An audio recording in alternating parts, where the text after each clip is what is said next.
Hello and welcome to part 2 of our podcast with Rob.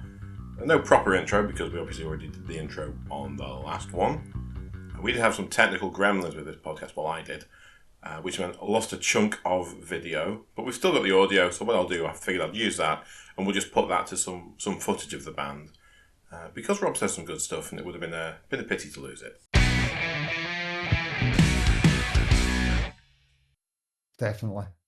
No, Jake did such a great job with that one. God, that sounds so good. You literally don't notice it's not in English. No, because Pow is so expressive. So, I mean, you can kind of tell that this is someone who's pissed off. That's what you're hearing there, and that's all you really need to hear. I called a satellite radio station here in the U.S., and I had them play a clip of the song to hear what they thought. And they said, well, she's angry. I don't know what she's angry about, but she's angry. And I said, yeah, that's pretty much what the theme of the song is, you know. But so, yeah, that was my first concert where I met, you know, Rick Simmons and Max and all the guys who were there for that. Matthew, of course, Matthew Fraser. And so, yeah, and Steve Benson, pretty much the whole crew of guys who were always there. And everybody was great, you know, and kind and welcoming. And it was a little weird because they'd all known each other before from previous things. And this was my first time, but it actually went remarkably well considering. And, you know, obviously I'd only been a patron a couple of months. I'd done a couple of live chats, so they'd seen my name, but I remember we're doing the meet and greet after the show and I'm in the line and they're there. They're right there. I don't know anybody, by the way, who hasn't seen The Warning live, that when you first see them, you're like, oh my God, they're right there. It's crazy. It's teenage girls. And I'm like, it's the strangest thing that I'd be this like thrown off by the fact that they're standing there. They're just people like I am. Anyway, so we get through the line. I come up to him and Rudy says, who are you? And I said, I'm Rob Sorensen. And I give him my phone for the picture, and he tells them Rob Sorensen, and Pow turns and like spreads her arm out wide and goes, Rob! And I mean, come on. You just, until that moment when you're right in front of them, they're amazing. They genuinely are. There's just something about them that draws you in. And it's like they've known you for years, you know? That's such a special quality that they have. But anyway. Yeah. No, I know what you mean by that. You don't often. Yeah. Funnily enough, it reminds me of someone else who I immediately thought of in terms of how I've heard them described, and that's old Mr. Johnson, The Rock. I once heard someone describe him and said he has a way about him as he always manages, no matter who he's talking to, he makes them feel like they're his best friend. Mm-hmm. And it's not. I don't think it's necessarily something he sort of tries to do. I think that's just a natural sort of warmth and ability he's got to just like connect with people. Yeah, and they talk about how they're socially awkward, and you know, I'm not accusing them of lying or anything. I think they truly feel like they are, but if they're manufacturing it, they're doing it awfully well. They're just remarkably good at connecting with people. I do struggle to reconcile that image of, you know, Pow singing Narcissita, spitting absolute venom, but also wouldn't dare send a meal back in a restaurant for fear of upsetting someone or causing a scene. Yeah. Yeah. I guess we're all like that in a way. Yeah. But yes, she's yeah. So there was that show, and then there was a second show that same weekend. That's more of an infamous show because it didn't go anywhere near as well as Forto Vivi, but I went to that one, and then after that, it's been ever since. I have now seen a total of 7. Okay. So 2 in Monterey, 1 in Tijuana. That black box? Yes. Otherwise known as Hot Box. Yes. Hot box, for those who were there. From the pictures alone, that gave me flashbacks to my my student union nightclub. I tell you what, Aaron Tippon's videos, God bless, those are great looking videos. Man, he makes that place look good. It is nowhere near as good as it looks in those videos. He's got the perfect angle of that mirror ball. But the place is, oh gosh, I'm gonna get in trouble again. A dump. It's not nice. It was what it was. But when people talk about how the warning or, just these rich kids who got lucky and then their dad could afford to take it. No. If you see these places they're playing, they're paying dues just like any other band. Absolutely. Yeah. So that I reject that immediately. I've seen that building and the places they were playing on the ZAS tour, same thing.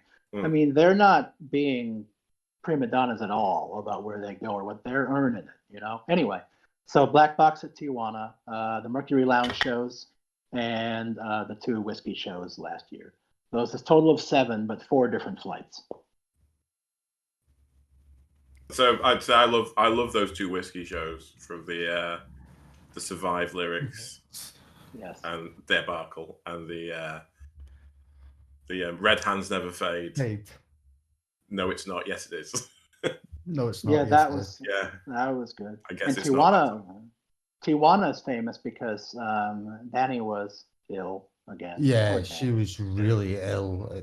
Poor Danny is susceptible to stuff, man. But anyway, she wasn't well, and she was stressing out. But of course, she was putting her happy, smiley face on for everybody because she's Danny. But they didn't tell us, and then suddenly Red Hand starts playing, and Ale steps in. Of course, yes. And that was the first time Ale had ever sang. By the way, not just the first time she'd ever sang it, first time she'd sang and played at the same time. She hadn't even rehearsed it. She's just that good. Ale is so underrated, even by us. Anyway, so it was just a lot of fun. The show was great. Even when Danny wasn't at her best, 50% of Danny is better than 500% of everybody else. So, it was a great time. That's a true story. And I won't go into the length that Isaiah did about Mercury Lounge experience because he covered all that ground extremely well. But I will say that for those who haven't seen them, I'm sure you have, but either Matthew's video of the Narcisista with Jay De La Cueva or watch 16 Lizards video, which is more on, what is that, stage right, I guess it is, Ale's side. And you can just watch the performance just to watch the performance. But there's a moment in there when Pau is, of course, doing what she does. But we know this. They program everything very carefully through the stems and through the Ableton. And so Pau's back there. And this is back when she was hitting the pad with the stick. I don't think she even has that anymore. I think she uses pedals now. But so obviously they're going to have an extended guitar solo that deviates from what they usually do. Yeah. So your backing track's out of sync. She has to program all that, right? So they've got it programmed, and I'm guessing on this, but maybe they had a certain amount of bars that they knew they were going to do, or maybe just Jay was going to play and they just turn around and cue Pau in, which is what he did. So he's playing, and it's great. It's fantastic, because he's a hell of a guitarist. He's kind of controversial in Mexico, as I understand it, but the guy can play. Okay, so he was. So they're playing, and then he turns around to Pau, and this is the moment that people should go back and watch this video and watch this moment when Pau kicks back in and does that solo na na na na na na na. When she's doing that, right? The moment that he turns to her and they go ba ba bum, she turns and hits the pad with a stick to kick back into the program. Because I think she had disengaged the program. Yes, because it's only going to go so I guess you can like suspend it then when you're ready to go back on. In 2 seconds of time. Now she's drumming her ever-loving tail off, right? Yeah. So bum bum bum bum bum bum bum bum bum. She hits it. Sorry, how did it go again? Na na. Okay. Stop. Just stop. So anyway. She turns and does the na-na, and she goes and clicks it and singing the na-nas. As she's singing the na-na-nas, she turns back again and looks over at the monitor to make sure it worked. and then kicks back into the song. Now she's doing what? How many different things is that she's doing? Like three things? It's a few. In a matter of 2 seconds. Yeah. That's astonishing. Maybe a lot of bands do this. I don't know.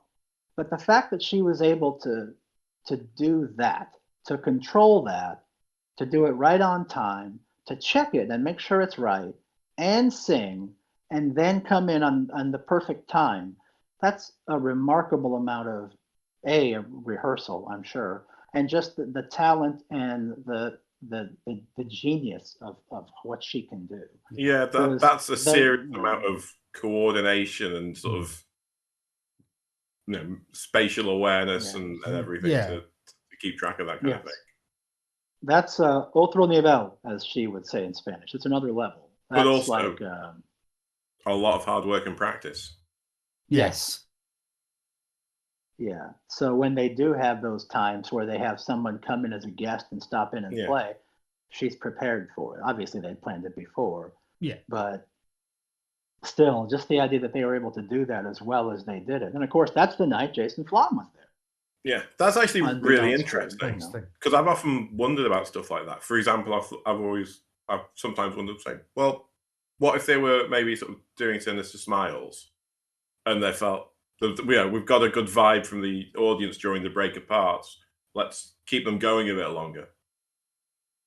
If it's stuff like that.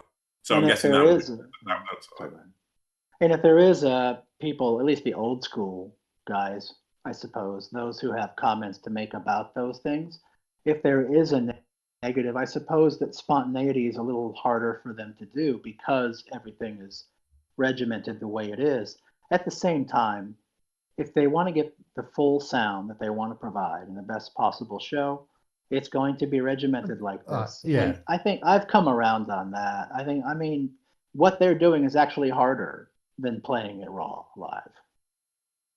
And as we know from For Didi, even if that doesn't work, they can still carry it off. I would have thought any band that's running sort of an elaborate production where they're running graphics behind or whatever, there must be some sort of element of things being pre-programmed. Think about bands using pyro. They've got to be playing to a click, otherwise they get toasted. Because they've got to know exactly when those things are going off, so they're not near them. Yeah, they have to be. And people who talk about, I call him the Eddie Trunk wing. You guys do know who Eddie Trunk is? Maybe you do. But he's an American, he's considered like a legendary American rock and roll media presence. He has a radio show and a big following of old-time metalheads from way back. He himself is an old-time metalhead. And backing tracks or something, he doesn't like them. Just rails against them. So those people who consider themselves purists, who decide it isn't, but I'm telling you right now, the tracks that they're putting in there, it's not for them. It's not a crutch. It's meant to make the show better for us. Yeah, exactly. It's just giving us a fuller sound, right? And it's I have absolutely no qualms with what they're doing whatsoever. Because it's impractical sometimes to have the keyboard on the stage, especially like if you're playing somewhere like Black Box where you can't swing a cat. No cats were harmed in the making of the podcast. Disclaimer. Thank you. So having the piano bit on a backing track or having extra little bits that you can't. I don't have a problem with that. They don't need it to play. They can play perfectly well without it, but it just gives that fuller, richer, I'm sure, experience. Right. I'm sure nobody had a problem with Queen using backing tracks on Bohemian Rhapsody for the choral bits. Yeah, exactly. I mean, they had to do it to give the best performance possible. Yeah. So, but even in last month's live chat, someone said, thinking about, not using the technology. It's like, okay. I probably shouldn't put that out there, but that's just something that I thought that, and you can almost see them getting tired of the question too. It's like, guys, of course we're going to keep using this. Why would we not use technology that makes the show better? Exactly. Not only that, I think it's probably a very different mindset from, like you say, maybe an older purist who thinks the old ways were better, to like a young band that's grown up with this. This is not new technology stuff. This is the norm. I'll say this: I've never seen a professional musician, someone who actually knows what they're doing, have a bad word to say about them. Backing tracks and things like that. Not one. Well, it's always people who watch from the sidelines. I remember reading an interview. It's not like Rush never used backing tracks or had programmed bits. The only difference was that Neil Peart disguised his pads as little toms. He had sitting out. I remember reading left of his right side, but it looked like he was hitting a drum, but it was actually triggering effects and stuff. I remember reading an interview with Megadeth from like, I don't know, 91 or something, around when they did Countdown to Extinction. And they were talking about digital recording and doing like punch-ins for solos and stuff like that to get them right. So it's not like this is a new thing, really, using technology and stuff like that. It was happening back in the 90s. No, if you could do it, they would have done it. And like you mentioned Rush before, people saying, well, Rush doesn't need that stuff. They don't need it. I suppose they could play without them, but they want to give, again, the best performance. There's a pedal that Alex Lifeson had where he would created a synth sound of some kind. Well, that's a manufactured sound. So if you're using technology and you're not actually playing it, how is that different than a synth? It's not. It's not. It's semantics, So. Yeah, exactly. And it's not like they're putting in stuff they don't play. They played these bits. It's just there's not two of them to do the two parts simultaneously. Exactly. Geddy Lee used bass pedals and that as well, because you can't play the bass and play the keyboard. Right. Can't at do the both. same time. You can't do both. So they started using technology to help them and to they don't need the technology. They don't rely on the technology, but it's there to help and enhance what they do. And what's the problem? It's like having your lighting. I remember being at a concert where an old metal concert in the 80s where you had some poor bloke on the lighting board standing there like this, going doing the lights. It's I've done that. Yeah, I did that as a favor for a friend. It was great. It was really good fun. You get properly into it. You're like, that one. But it's why not? Technology's there, like you said, for a reason.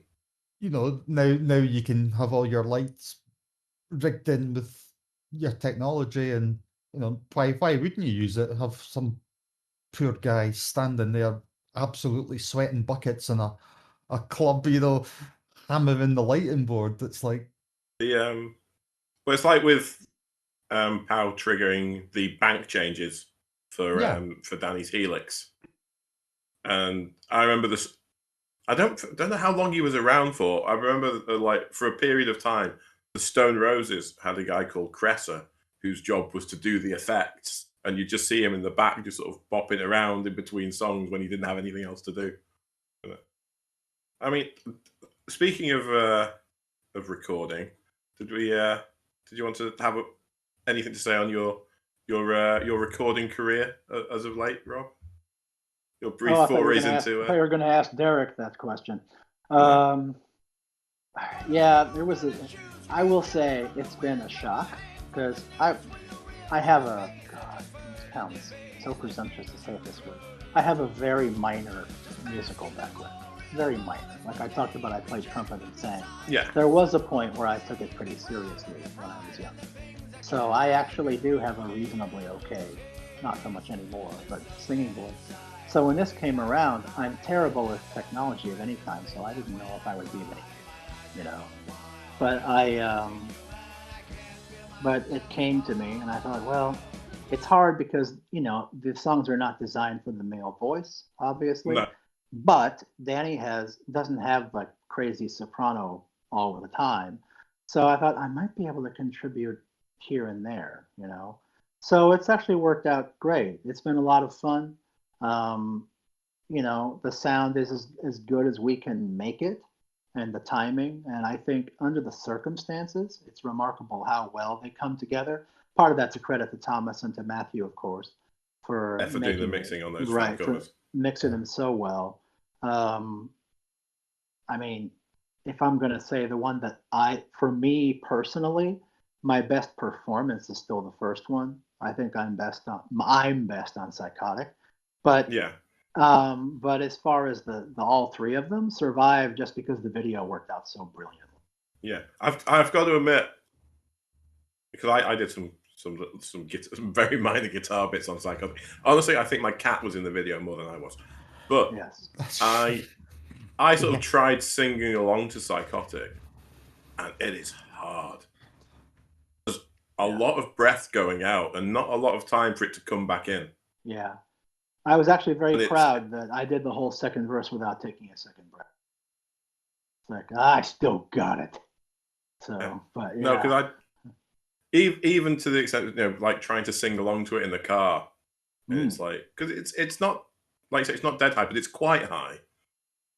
But it's relentless as a vocal. Yeah, I mean, I can hit the notes, but I have to belt it. I can't sing it with any kind of relaxation. And then I actually did the pre-chorus both ways. I did the original key, and then I did it in my my natural voice. Yeah, in the octave. And as it turns out, it sounded better when I dropped the octave. It sounded a little more sinister, and plus Thomas added some really cool effect to it. I thought, gosh, that actually worked out pretty well. But yeah, I don't think it would have worked for the whole verse, but it worked great for that pre-chorus. So that was a great choice by Thomas to use that, because I gave him both of them and let him choose which one he wanted to do. But that's the most involved I've been in terms of me being in them. The other ones, I'm just brief cameo appearances. I probably shouldn't put this out in the street because I'm going to get dishonorably discharged from the Warning Army. I messed up the lyrics to Survive. So Matthew was kind enough to not share that part, but I actually ended the second verse with I'm so glad that I let go, and not I'm so glad that I left you. It's actually, that's left you is the correct words. Yeah. And I said, but God, if it doesn't sound like let go. So I actually said, I'm so glad that I let go. It still sounds kind of like let go if you really listen to it. But when I sing, the first time, when she does the first time I heard Survive, I thought it was Don't Come With Your Legs in the Air, and I was like, well, that doesn't make sense. Well, but, once I realized it was lies, it's like, okay, I understand. I think that one's best left alone, I think. Yeah. So anyway, so the video was a lot of fun on that with Danny dances and stuff. And then Narcisista was actually the most work for me. And as it turns out, I got to duet with the great Isaiah Haygood, and he had about double the volume that I did for some reason. So I'm very much in the background, and I was happy about that. It worked out good. But I was proud of the pronunciation because I put a lot of time into that. I listened to that vocal. Well, I had already listened to the song hundreds of times, but I really drilled down and listened. Yeah, trying to pick up where the words are. Spanish singing is specific because Spanish words are longer generally than English words. And so they have a way of combining multiple words into one when they're singing. So I had to figure out exactly what she was doing or how she was, and I had to change the phrasing of it, because if you just read it aloud, it wouldn't sound like that. But in the song, she's kind of mashing a couple of words into one, some vowels together and stuff. It's hard to explain it unless you hear it. But anyway, so I put a lot of work into getting that right. And yes, Isaiah and I had our duet moment in Narcisista. So I think I'm best on psychotic, but I'm most proud of the work I put in on Narcisista. Can't believe I mean, Narcissus, I think, is it's a more complicated arrangement anyway, just in general. So yeah, and like you say, it's always that extra issue of singing in a different language that you're not used to. Yeah, It's like, trying to actually sing the words rather than just make the noises. right. It's such my admiration for Danny went up even a million more percent after that experience. I mean, even though Powell sings that one, but the point I make, Danny does the majority of them, and she has to consider her pronunciations constantly, and Powell is on her about them anyway, as we know when they do the recording. Well, she's not saying that quite right, or say it this way. And so I can't imagine what it would be like to go through an entire career singing in a language which is not your first. Many bands have done it over the years, I know, but the idea that you have to think in a second language while you're trying to perform for people, that's a unique and remarkable skill. Yeah, it's a challenge in itself. Definitely. No, those little fan covers, they've been a really fun little project. Either to be involved in, or just to see when they come out, just to see all the work that's gone in. But anyway, the Warning experience for me has been. I'm going to sum up on this. I'll let you guys take over, I guess. But the thing about me is, my favorite artist of all time was Prince. I'm not a rock and metal head. I enjoy rock and metal, but I enjoy everything. And Prince to me is the most talented single human being I have ever seen. That man could do anything. So I have to say, I always felt Prince was very underrated certainly as a guitarist. Yeah, not so much anymore. Boy, that guy! Yeah, he was. Boy, that guy! Yeah. That man could play. Yes, anything really, anything he wanted, and he never had a. There's that. There was that. Was it a George Harrison tribute he played at? Yeah. Where he played did the solo to My Guitar Gently Weeps, and it's just incredible. That's the same night when he and Harrison were both inducted in the Rock and Roll Hall of Fame. That's what that was. It was a Rock and Roll Hall of Fame ceremony. Story goes that Rolling Stone had done one of their 100 greatest guitarists of all time list and didn't put Prince on it. And it had just come out before that, and I guess that stuck in his craw a little bit, as we say in America. So he decided to go out and show out a little bit. But he's Prince. He would have gone out and shown out anyway. So I don't know if that story's apocryphal. But anyway, my point was to that, when he passed away, that was an overwhelming shock to me. And as I said, music's been a very important part of my life. Music emotionally balences me, Well, it's that one companion who will always know how you're feeling. My God, that's profound. You wrote that? No. Huh? No. So I think it's clearly the words of a very wise philosopher there. I'm trying to share some personal feelings, and you got to kick in with that. Anyway. I'll shut up. So when it's okay, it's fine.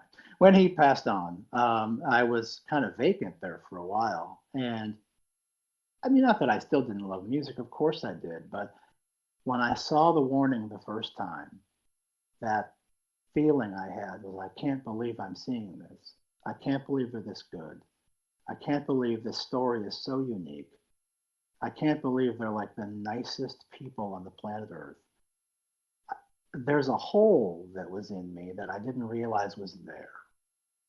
And The Warning had a way of filling it. So, I'm fine in life. Like I said, I had a musical background of a little bit, but now, like most people in the world, you have the dreams of things you want to do when you're young and think, I want to do this and this. You wind up going usually in a totally different direction. There's exceptions. Isaiah, God bless him, knew what he wanted to do from the time he first took a bottle.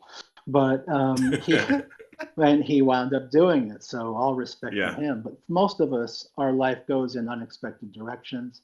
And the older you just deal with it. Right. And I'm fine. I've got a pretty good job. It affords me to do things I want to do, like travel about and support the warning, and to be an ultimate patron. And I'm very fortunate in many ways. But that little part of me that always wishes that, what could have happened for me had I chosen to pursue music, that which I loved, that I never did as fully as I would have liked. What the warning have done is, since I'm able to support them financially in the way that I do, is that's another little hole that is filled. That part of me, the dream, is still a little bit alive, just living vicariously through them. And I almost get emotional talking about that. That's what it means to me to watch them do well. It's like, yeah, this is how it's supposed to be. They're doing it the way it's supposed to be done. And God bless their parents for taking the leap of faith to saying, you know what? We're going to quit everything we do in our lives and we're going to make our children the family business. And the fact that they had that kind of faith in them, and the fact that they have more than fulfilled that faith, that's life affirming stuff. And that's why I think, more than anything else, why I'm a fan of the warning.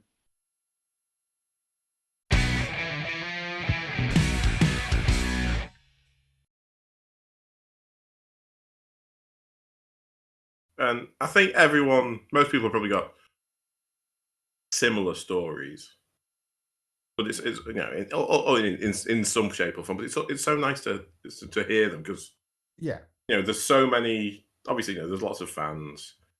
There's lots of stuff that's posted on Patreon and fan groups and stuff like that, and people post stuff. But I don't think you can.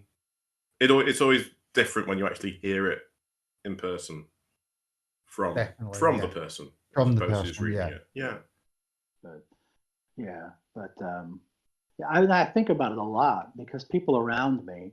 There's another unique thing about this community is we get it. I should say we get it. But when you go outside in my circle of people who are my age, I'm 51. I know I don't look it. So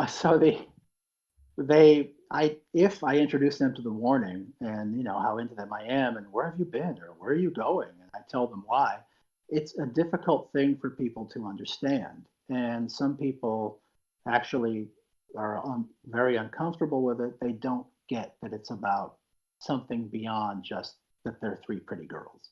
It's way. In fact, the fact that they're pretty is like reason number 4,000 that I think the warning are great. I think they are. I'm human. But that is nothing to do with why I follow the warning. And people who automatically, superficially come to that conclusion. So I've learned to maybe, hold back just a little bit in terms of sharing this with people. My family knows, my closest family and my dog, I told him. But other than that, I've kept it quiet because some people just don't seem to understand, those horrible things that you see on Facebook or YouTube comments. And those are the kind of things that I'd like to say that I blow them off. But, it does bother me when people say, it's just a bunch of old guys. It's not. It just happens to be the old guys are fortunate enough to be in a position to support them in ways that maybe younger people cannot. Yeah, no, that's absolutely true. Yeah, definitely. Sorry, I don't know why I went off on that tangent there. But I mean, I know for me personally, the one thing I want more than anything else is for them to start making a big dent in that younger age group. Because they absolutely deserve to have that younger. Yeah. Let's face it, more energetic fan base. Yeah. with functioning hips and stuff like that, who can absolutely go nuts in the front row. I'm giving it everything I have in those horribly embarrassing whiskey videos where everyone's seen where I look like a weeble wobble that is gonna fall down. And it's not good. My head is lolling around back, and I don't know what the hell that is. That's a geek right there, ladies and gentlemen. But you can't say I'm not giving it everything I got. I am. But a lot of guys, and part of the standing still thing is because everybody's got their freaking phones in the air. And again, God bless people who tape. I can't watch the shows without them. At the same time, it might affect crowd energy a little bit because they're trying to hold still to get the best video, you know. Yeah, I'm so conflicted about that, because especially for a band like The Warning, where in amongst the fan base there's such a buzz and a desire to sort of see as much as possible. So whenever, especially with such a disparate fan base, so you've got people all over the world who can't necessarily get to the shows that have been previously, unless you're Matthew, in which case you'll be there come hell or high water. Yeah, I mean, I was proud that I've seen 7. People dwarf me. I mean, well, you know, I mean, that's not too bad for 2 years or 1 year, really. No, think about it. But still, the idea that they can do, the people that have gone across the pond, as they say, multiple times to see this, not just Matthew, Kent and Christian and guys like that who put so much of their time and their money into this. Kent is, you know, Kent's great. He's Swedish, which my background is Norwegian, because I'm, you know, from Minnesota. Last name is Sorensen. But Kent is, you know, the climate that Kent is used to, and then the sound check at Black Box. It was, I'll translate it, 31, 32 in that room is about okay, that's warm. And it's going to be not just warm, but sweaty. And I live in Florida. I work outside. That's something that I'm kind of used to. I was hot, but I've dealt with heat every day, 7 months out of the year in the summer here. So I'm sitting there during the sound check, and I'm looking over at these guys, and these poor guys are just dying, you know. It's like, man, that's commitment.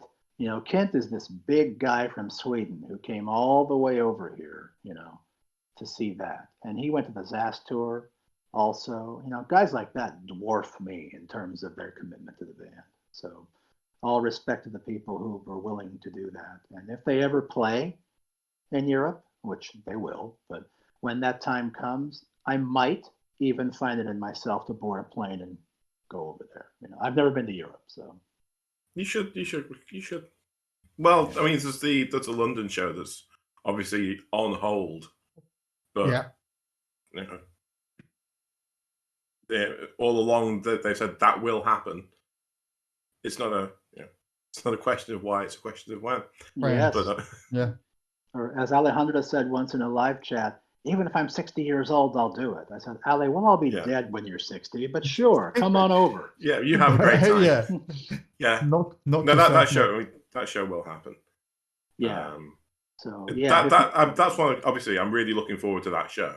Yeah. But also, I'm really looking forward to some of the obviously the fan base from that side of the pond coming over, not just to see the band over here and for me to get to meet them. It's like to come and see what, you know, if you've not been to England before, come over, see what it's like.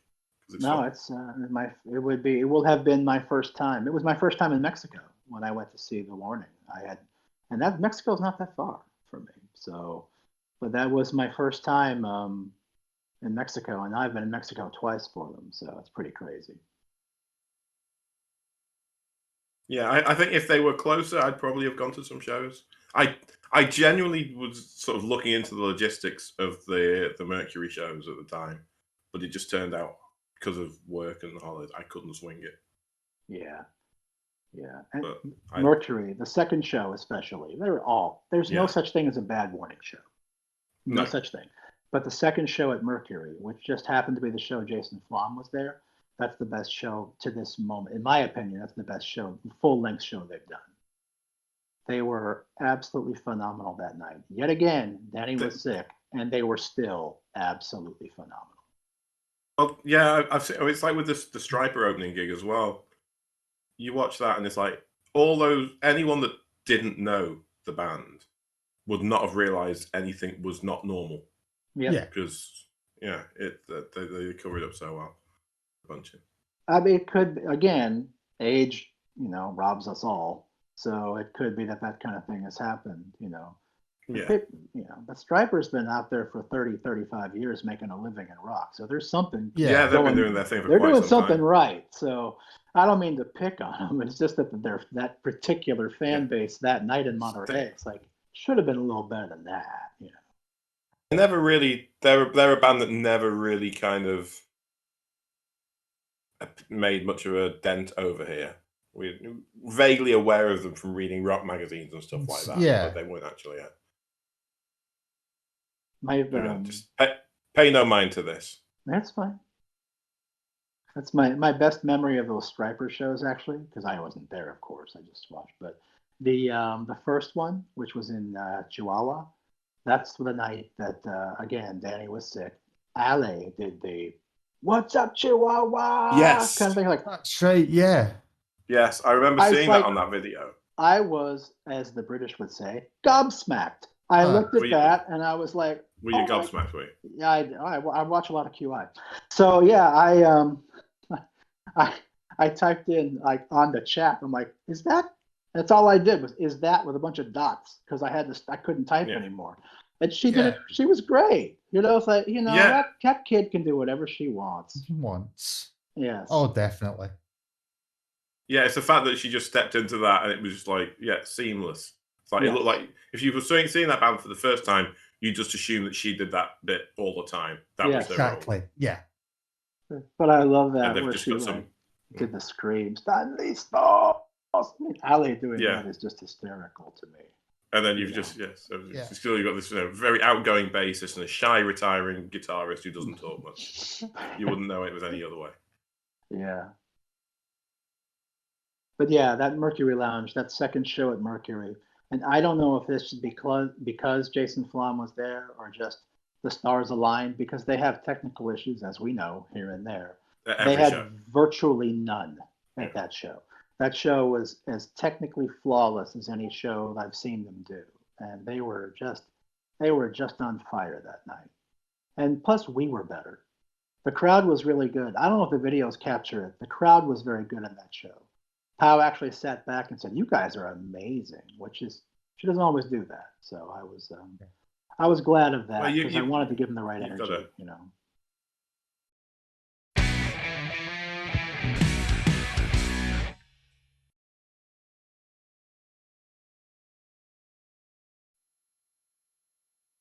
Well, Rob, thanks for coming and chatting. Thanks very much, Rob. Thanks. I can't do this. You're doing the little. I'm trying to do the K-pop. The little K-pop. I'm attempting. The little K-pop heart thing. Yes. Thanks again for having me. I can't do it with my little stubby fingers. Yeah, same. No, that was especially that was really nice of you to share the whole, the stuff around Prince and things like that. That was a really nice story. Yeah, well, I appreciate that. But the warning mean a lot to me. Yeah. So I'm just glad to be part of the ride. No, really nice. I think it's the kind of thing that other fans like to hear as well. Oh yeah, definitely. Because I think people have got similar stories, and it's nice to know that other people have them as well. So you can think, actually, no, I'm not the only one that feels like this. There's other people out there.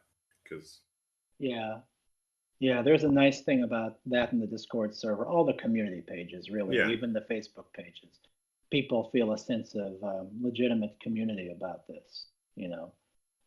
Almost like the old early '80s metal bands when the Iron Maiden fans somehow got to one another through T-shirts. You could just tell by their attitude. I recognize that kind of thing. You know what? That's taking me back to the old days when like you went to a town or a city for a concert, and you'd spot T-shirts, and then people would just T-shirts would gravitate towards each other. So yeah, that's the ancient social media is what kind of T-shirts you're wearing. Definitely. Yes. Lots of random friendships would occur based on who's spotting the same T-shirt, so you know when people are off to a gig. Like that was Armageddon. Yes. Sorry, go ahead. Yeah, well, I know Isaiah said when he went to the New York show, we found all the people with the T-shirts, so we knew he was in the right place. Yeah, that's exactly how you do. It's like, oh, there they are. Yeah. But no, that's been really. It's been really nice. It's been a while since we've had someone else on because it's just been logistics. It's hard to organize sometimes. It's hard to organize. Understood. Well, I'm glad I had the opportunity to do it. So. No, it's been cool. We had that because, like I say, you've been obviously in the Discord chatting. It's like I think let's get Rob on. It'll be good. Yeah. When we do the next one, Derek? I genuinely don't know. I've got new shifts at work, and I'm not sure what they are yet. So I'll work it out. Yeah, might be Mikey. I'm off till Wednesday. So. Oh, it's all right for some, isn't it? Oh. I took a few days off. Yeah. Long weekend. Very nice. Yeah, it just kind of worked out that way. I got things I got to do. So I got to get my dog's oil changed and then wash the car. No, that's the other way around. I have to get the car's oil changed and wash the dog. Wash the dog. I think either way will work. It'll all come out good in the end. It'll all work itself out. Yeah. Well, I hope everyone enjoys it. I think everyone should show Rob some love in the comments. Definitely. Share that little anecdote, because that was lovely. Well, if no one else does, then I will. Yeah, my God, Rob, you're incredible. Set yourself up a shell account so you can big yourself up on on YouTube. Rob is really amazing. Yeah, no one's gonna know. No one's gonna know. Like Pow in the Twitch stream. Wow, look at me. Yay me, I'm amazing. Yeah, exactly. Big yourself up. Why not? You deserve it. But yeah, thanks for listening to the podcast, the show, whatever you want to call it.